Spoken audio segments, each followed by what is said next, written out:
नमस्कार। 3 जून 2009 के America live में आपका स्वागत है। सबसे पहले नजर डालते हैं आज की खास खबरों पर। ओबामा अरब देशों की यात्रा पर रवाना। इस्लामिक देशों से संबंध बेहतर बनाने के लिए ओबामा को रखना होगा धैर्य। अमेरिका के कुछ मुसलमानों की राय।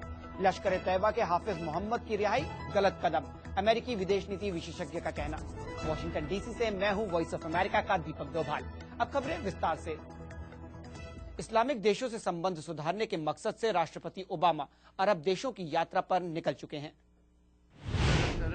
राष्ट्रपति ओबामा का व्यस्त 5 दिन का दौरा शुरू होगा सऊदी अरेबिया से। उसके बाद राष्ट्रपति कायरो जाएंगे, जहां वो कायरो विश्वविद्यालय में दुनिया भर के मुसलमानों को संबोधित करेंगे। व्हाइट हाउस ने कहा कि राष्ट्रपति ओबामा संपूर्ण विश्व के मुसलमानों के साथ अमेरिकी संबंध सुधारने की अपनी निजी वचनबद्धता पर जोर देंगे। काफी उम्मीदें हैं मध्य पूर्व और यूरोप को इस यात्रा से। वे चाहते हैं कि राष्ट्रपति ओबामा अपने नीतियों के बारे में स्पष्ट संकेत दें, शायद एक पहल की घोषणा करें, यानी समझ में आए कि इन मुद्दों पर कितना ध्यान दिया जा रहा है।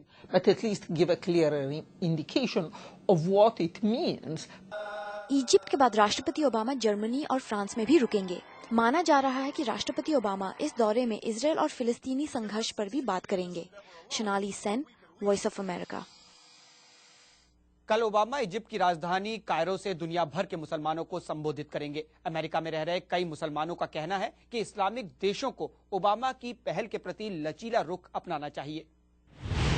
राष्ट्रपति ओबामा के इजिप्ट भाषण के साथ सवाल ये भी है कि गैर इस्लामिक देश इस्लाम को मानने वालों को किस तरह से देखते हैं और दोनों के बीच संबंध बेहतर कैसे हो सकते हैं। अखबार में छपी एक रिपोर्ट के मुताबिक व्हाइट हाउस का कहना है कि राष्ट्रपति ओबामा मुस्लिम देशों से कहेंगे कि ये धारणा गलत है कि आधुनिक दुनिया और इस्लामिक दुनिया के बीच कोई स्वाभाविक विरोध है।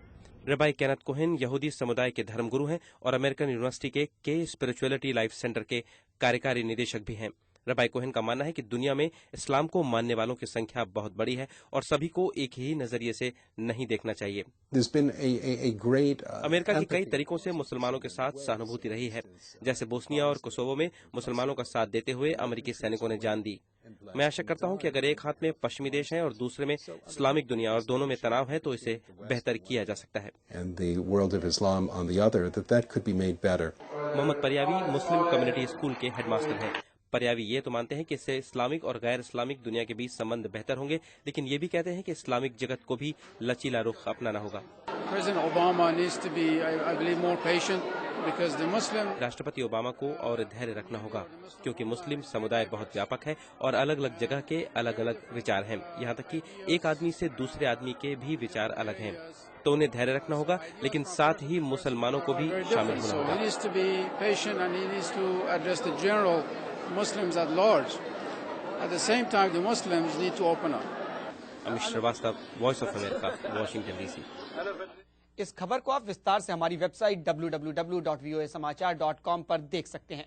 मुंबई के आतंकवादी हमलों के लिए जिम्मेदार लश्कर तैयबा संगठन के हाफिज मोहम्मद को पाकिस्तान के कोर्ट ने रिहा कर दिया है। एक अमेरिकी विशेषज्ञ का कहना है कि इससे दोनों देशों के बीच शांति वार्ता को फिर से शुरू करना मुश्किल होगा। जमात उद दावा के प्रमुख हाफिज सईद की रिहाई पर भारत के साथ साथ अमेरिका में भी कुछ जानकारों ने तीखे शब्दों में पाकिस्तान सरकार की निंदा करते हुए कहा है कि पाकिस्तान के इस कदम से भारत पाकिस्तान शांति वार्ता को काफी नुकसान पहुंचा है। दोनों देशों के बीच शांति वार्ता होने की अगर कोई भी उम्मीद थी तो अब वो मुमकिन नहीं है।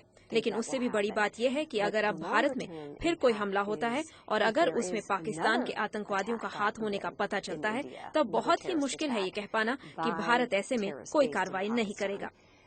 जानकारों का ये भी कहना है कि पाकिस्तान सरकार के आगे जो चुनौती है उसे वो आतंकवाद के खिलाफ दोहरी नीति अपनाकर नहीं सुलझा सकते। इससे ये पता लगता है कि पाकिस्तान दोहरी नीति अपना रहा है। एक तरफ जहां कुछ आतंकवादियों को शय दे रहा है, तो वहीं दूसरी तरफ खुद से लड़ रहा है और ये मुमकिन नहीं है। और इस रिहाई पर पाकिस्तान का कहना है कि भारत को पाकिस्तानी कोर्ट से जुड़े मामलों में दखल अंदाजी नहीं करनी चाहिए और इसमें कोई शक नहीं कि पाकिस्तान आतंकवाद के खिलाफ लड़ने के लिए पूरी तरह से प्रतिबद्ध है। Vidushi Sinha, voice of America.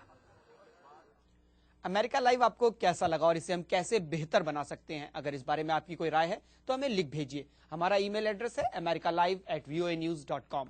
America की बड़ी खबरों के साथ हम कल आपसे इसी समय फिर मिलेंगे। नमस्कार।